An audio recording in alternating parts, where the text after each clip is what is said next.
Saravá, meus irmãos, Saravá Umbanda, sejam todos muito bem-vindos ao nosso canal do YouTube.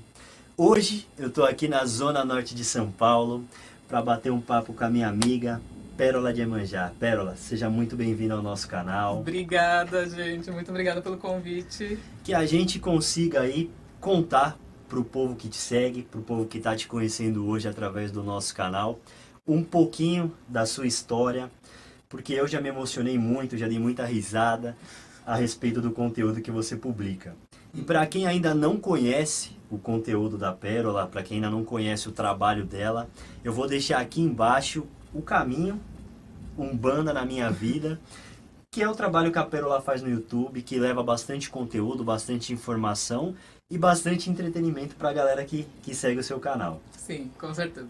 Antes de eu fazer a primeira pergunta, né, já coloca aquela música de suspense, a pergunta de 1 milhão de dólares. Eu vou pedir para a galera que ainda não é inscrita no canal, que vocês possam se inscrever, curtir, comentar, compartilhar o conteúdo das nossas redes sociais, para que juntos aí, eu, a Pérola, vocês que estão assistindo, a gente possa desmistificar a nossa amada religião, que até hoje sofre tanto preconceito por coisas que nem existem, não é isso? Com certeza, infelizmente.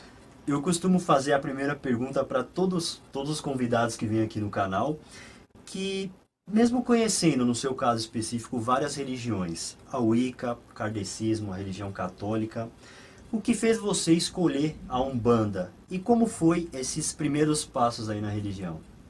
Bom, na verdade, eu sinto que eu fui levada para a Umbanda, conforme eu fui frequentando as outras religiões, eu fui sendo conduzida naturalmente para a Umbanda. No catolicismo, né, aquela coisa de levanta e senta, eu nunca me identifiquei. E tem hora pra tudo, assim, né? Agora é hora de ajoelhar, agora é hora de pegar o folheto e ler tal parte. Né? Eu não conseguia entender o que o padre falava, né? Parecia um piloto de avião, né? Entendeu? Então, assim, eu não conseguia me identificar muito ali e eu sabia que ali não era mais o meu lugar mesmo, né? E depois eu acabei indo no kardecismo, eu gostava muito da energia que eu sentia durante o passe, que eu não sabia que era mediunidade, no caso, mas isso me fascinava e no restante eu dava aquelas pescadinhas, né, e tudo mais.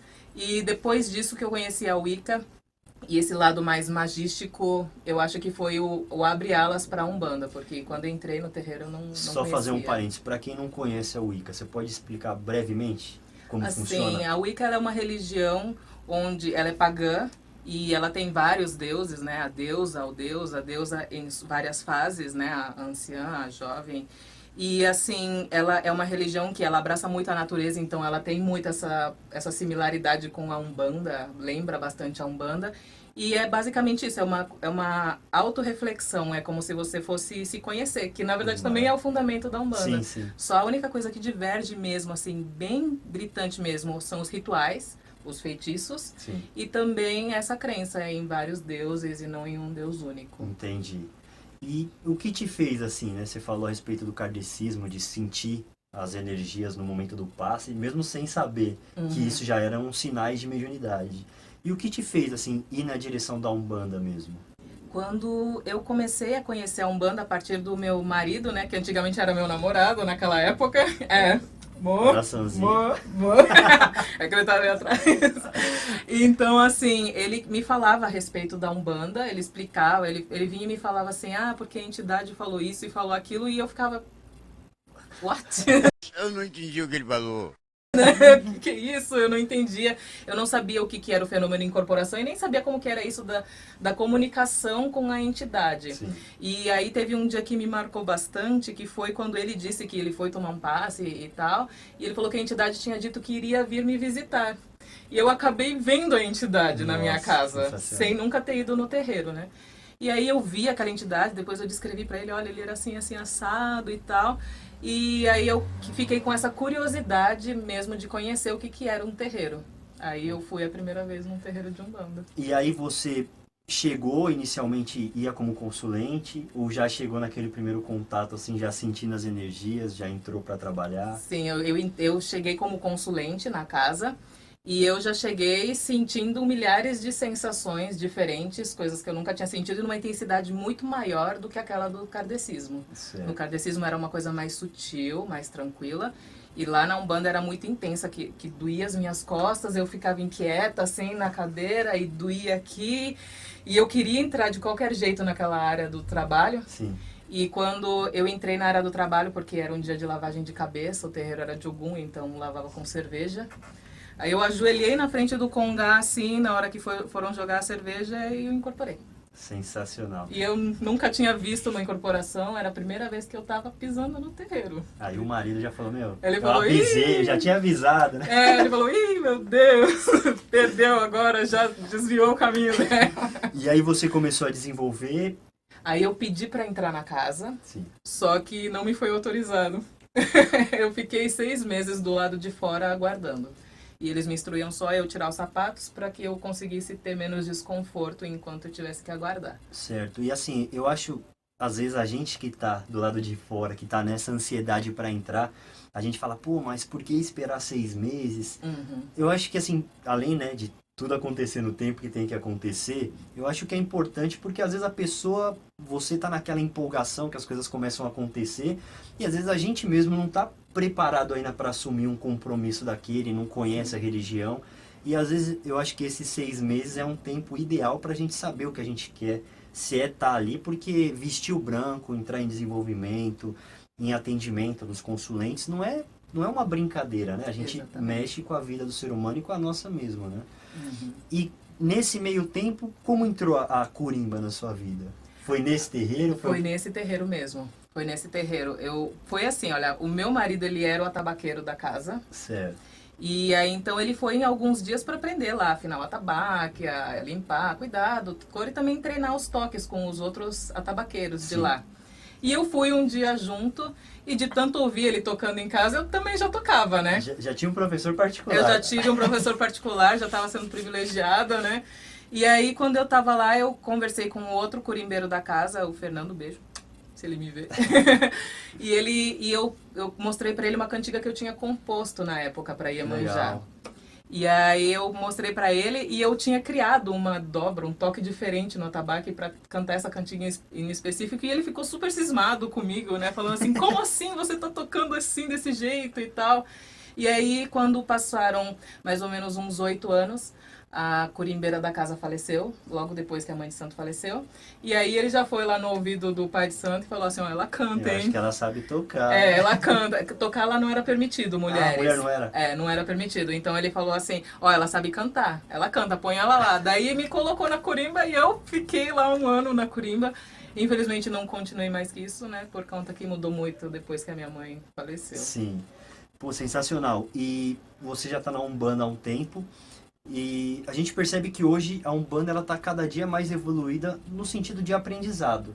A gente vê muitos, né, canais no YouTube que levam conteúdo. Claro que a gente tem que filtrar bastante tudo aquilo que a gente vai pesquisar na internet. Mas muitas opções de curso também EAD na internet aí, para às vezes a pessoa é de outro estado, não tem acesso, enfim. Esse tipo de conteúdo é muito diferente de quando você começou na Umbanda? Muito, muito diferente. Na época, nossa gente, eu tenho o rosto de criança, mas eu já tenho, né, alguns anos de vida aí, entendeu? Não é tudo isso não. Mas assim, quando eu comecei, a única fonte que eu encontrava eram os livros. Eu até pesquisava online pontos de Umbanda e eu lembro que era só do Pai Maneco que eu encontrava. Só Pai Maneco, eu não sei se você ouviu dessa época. Ouvi. Então só existia o site do Pai Maneco com informações a respeito da Umbanda. Então não tinha, a única fonte que você tinha era o terreiro, então qualquer dúvida era falar com a mãe de santo ou com o pai, ou ler os livros e lá tinha a biblioteca. Porém, lá tinha assim algumas restrições, por exemplo, tinham livros específicos para os médiuns iniciantes. Entendi. E a gente não podia ler uns livros mais avançados, vamos dizer assim, não era permitido.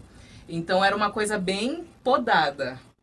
Tem um problema disso de podar, porque isso faz com que o nosso desenvolvimento seja menor. Sim. Porém, o bom é que ele faz com que o seu conhecimento seja consolidado.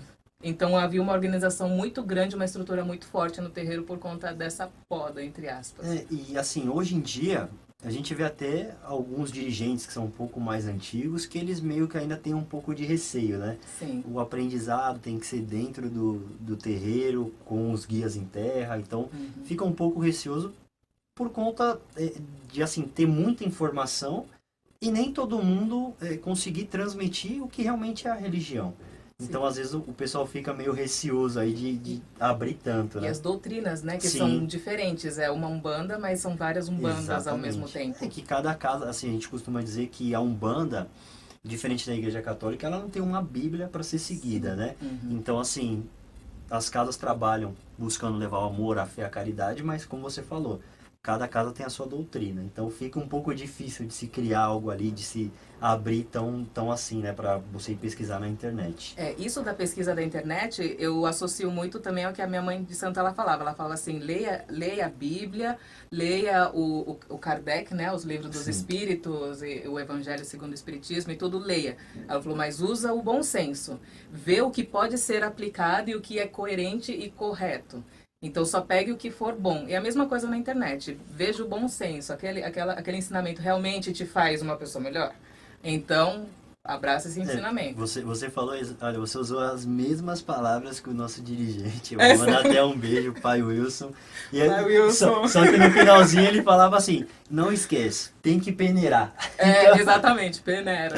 mas é exatamente isso. Você, né, pelo que você está contando aqui, você já foi médium, já fez parte da Curimba, já foi Cambone. Sim.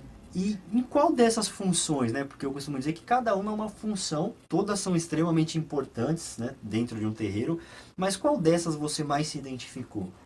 Ai, com certeza com a Curimba. Porque tem uma particularidade na Curimba, porque assim, a gente tem que ter o controle para não incorporar. Sim. Né? E assim, isso também foi um desenvolvimento para mim. Muitas pessoas ficam muito nessa fissura que eu já tive também. Eu preciso incorporar, eu preciso incorporar, eu preciso. E hoje não é mais assim. E é justamente um acordo, entre aspas, que eu tive com as minhas entidades por conta dessa responsabilidade. E hoje é muito diferente, que é até um assunto que eu quero abordar, que assim, eu sinto uma energia muito mais forte do que a incorporação em si quando eu estou no atabaque. Às vezes eu sinto como se não fosse eu que estivesse ali no atabaque, mas eu ainda estou totalmente consciente. É uma irradiação muito forte, sabe? Então é muito bom e é uma coisa que eu ainda estou me afinizando. É uma energia que às vezes eu consigo alcançar e às vezes não.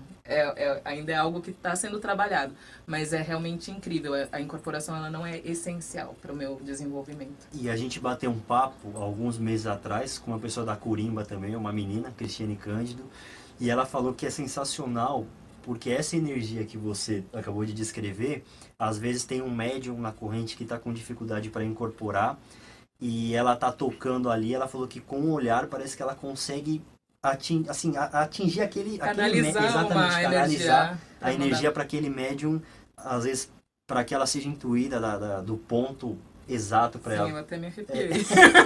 Mas é isso, sensacional você falar disso. Você disse que você começou numa casa e depois de um período a mãe faleceu, a pessoa da Curimba também. E em um determinado momento você deu uma pausa. Sim. Você deu uma pausa na religião. O que te fez aí, depois dessa pausa, o que te fez, né, dar essa pausa inicialmente e depois o que te pescou de volta ali? O que te trouxe de volta, né? Mais especificamente, o seu Zé. Porque eu mesma já estava desenganada, assim, porque a gente não encontra um terreiro igual ao outro. Sim. E eu ficava me sentindo muito órfã, muito abandonada e não me encontrava muito nos locais. E aí eu visitei um terreiro onde o chefe era o seu Zé Pilintra. E ele falava assim, não, porque você tem que vir trabalhar com a gente e tal. Eu falava assim, não, eu não vou me comprometer com nada, eu não vou entrar em terreiro nenhum, eu não sei mais se eu vou continuar na Umbanda. Aí um dia ele falou assim, me ajuda a pintar aqui as paredes do terreiro? Aí eu falei, tá bom, seu Zé, eu vou... Cheguei lá, ele me pôs no meio e me consagrou Curimba. Falando, tá bom, mas... Falou assim, filho de Umbanda não tem querer. Não, né? Me colocou lá dentro. E eu acabei entrando nessa outra linha de Umbanda, que, assim, foi uma abertura de horizontes. Eu saí daquela caixinha que tinha sido colocada na primeira casa e aquela caixinha, ela era confortável para mim.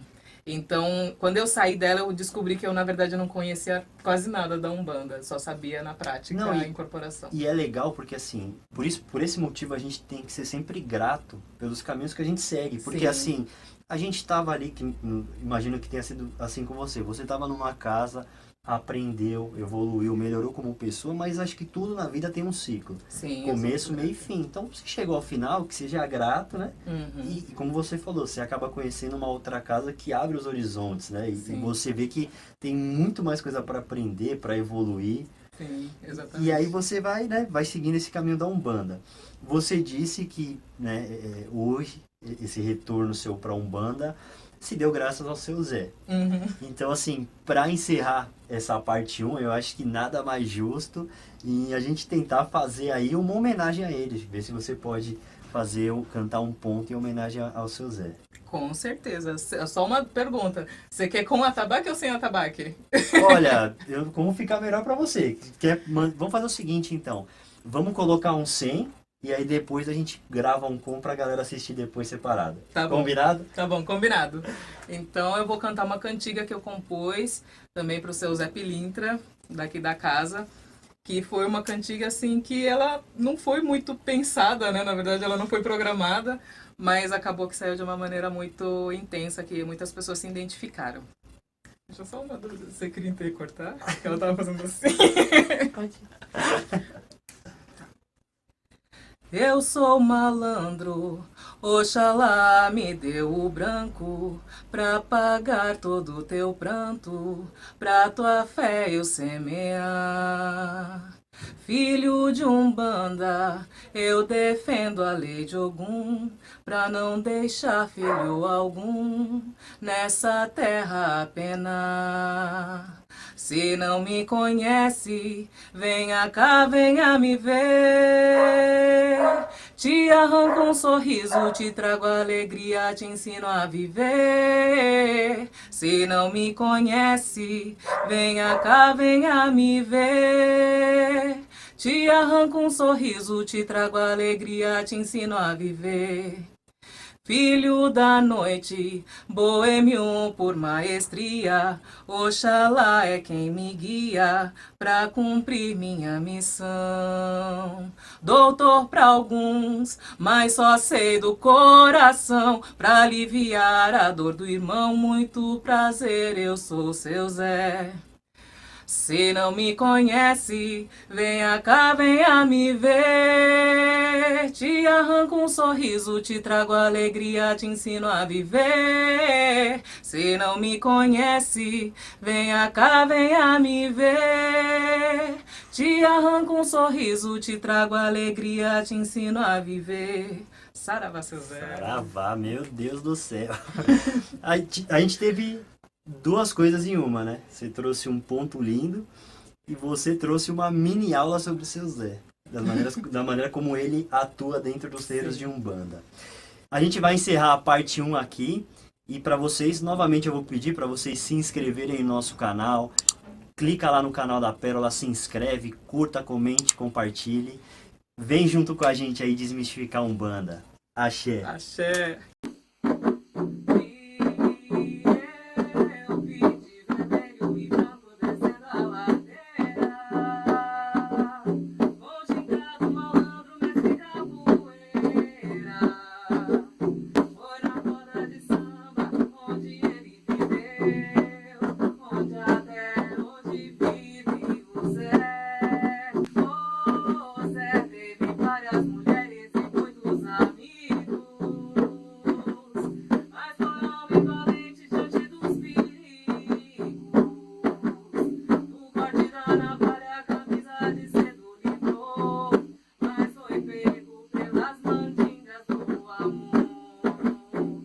Mas foi